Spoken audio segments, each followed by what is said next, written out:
You're listening to the Play Therapy Podcast with Dr. Brenna Hicks, your source for centered and focused play therapy coaching.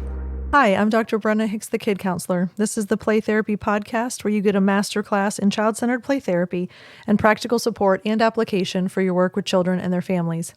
In today's episode, we are discussing group and or sibling sessions.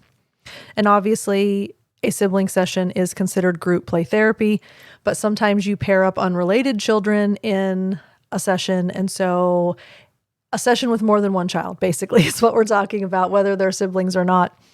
And just some kind of considerations, best practices, and management of more than one child in the playroom. Wanted to let you all know that there are some really exciting things coming in 2026 in the Kid Counselor universe, if that exists.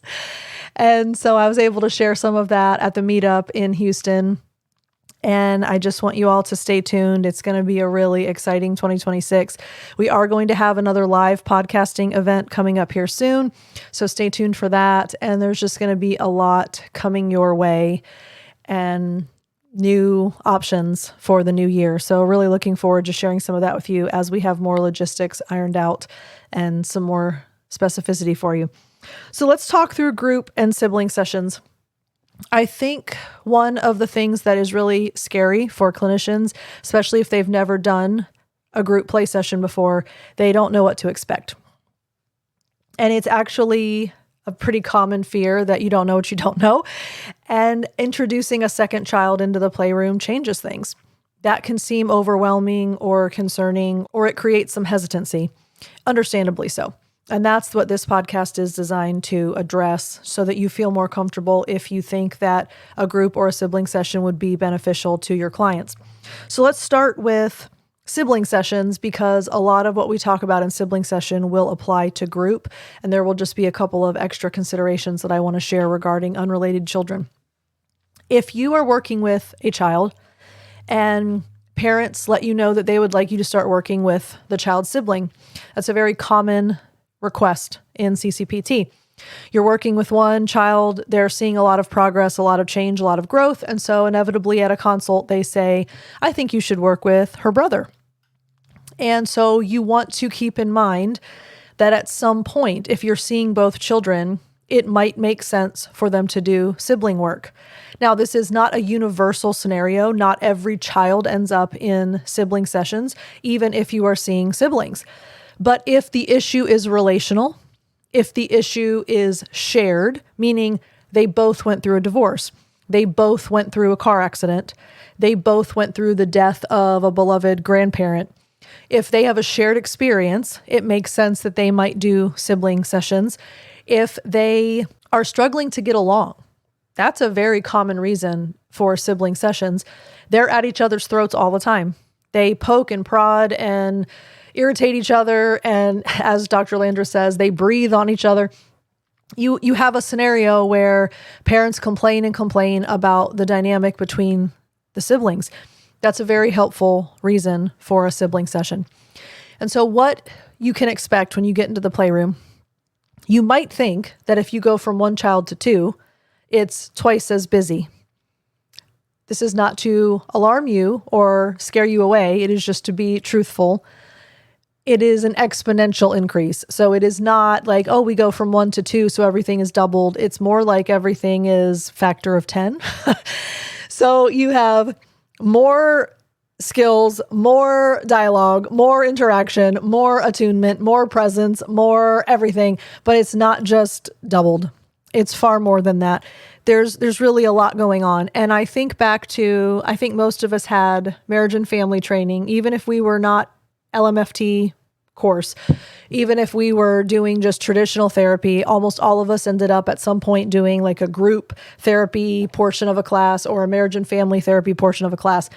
One of the things that I remember from that is that the professor said, when you're counseling a couple, the husband is a client, the wife is a client, and their marriage is a client.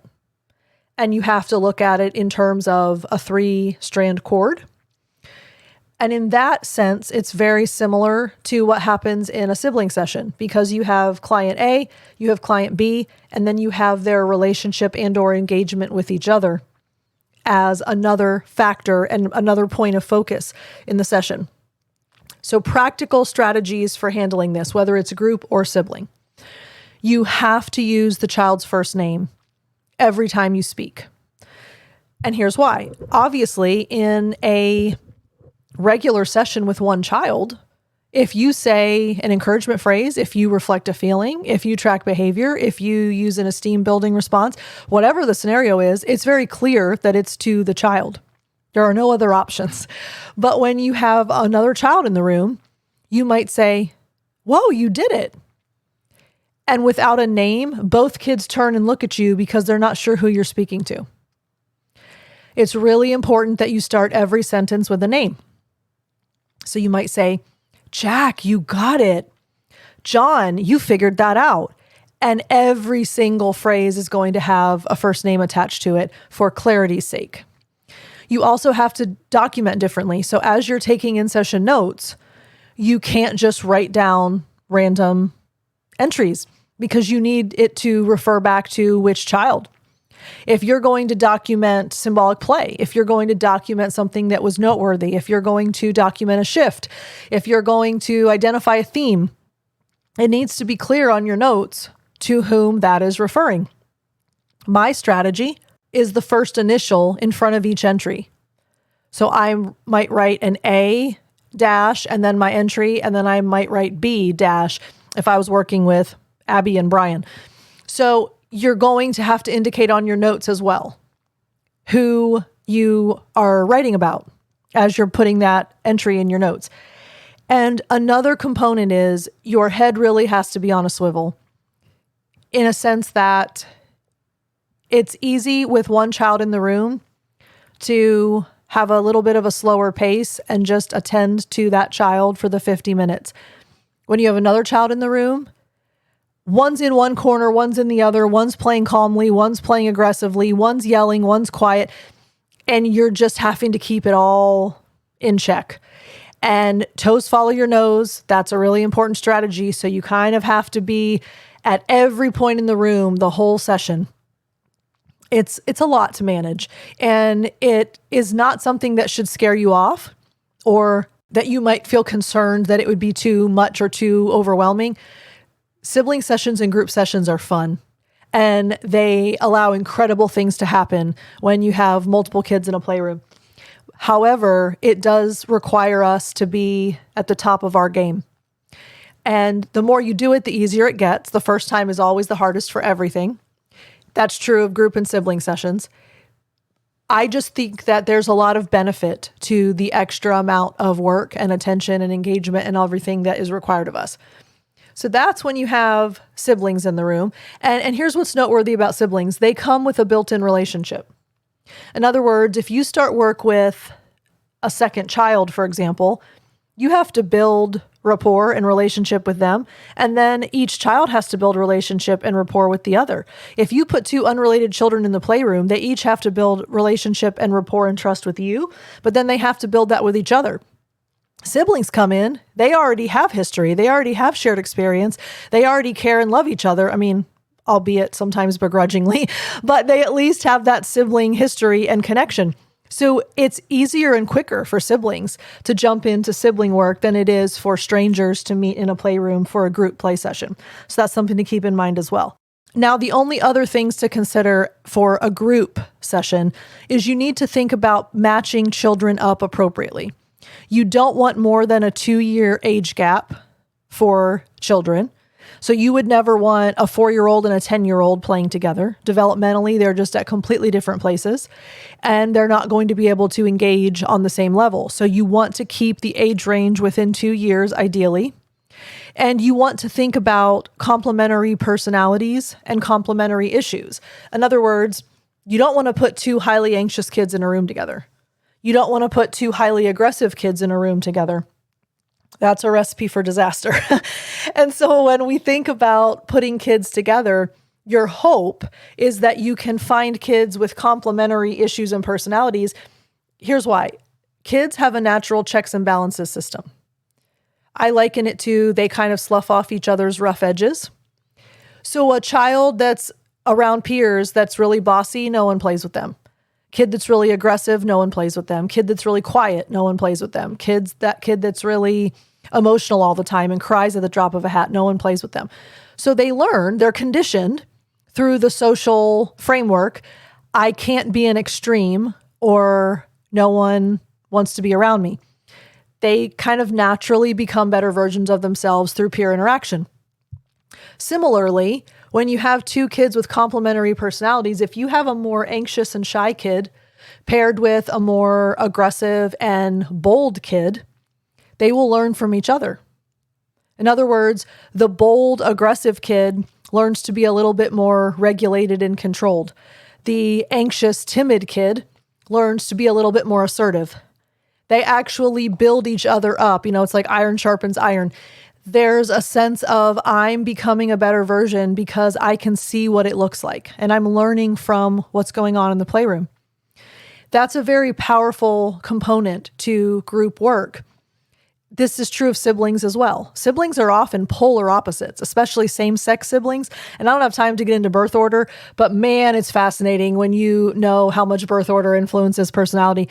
Same-sex siblings, close in age, they're going to be 180 degrees opposite each other. So that benefits siblings in the playroom as well. And essentially what you're looking for is they model each other's behavior. They change to leave one extreme and find balance center. You can't be the aggressive kid all the time. You can't be the shy, anxious kid all the time. The center is going to be more balanced and regulated, which both of them will move in that direction after having done play sessions together. So those are my thoughts on group and sibling sessions. It's actually so enjoyable. It's a little exhausting in truth, but it's so enjoyable. And I have seen such success when pairing kids up for group play. And I've seen such success in sibling sessions as well.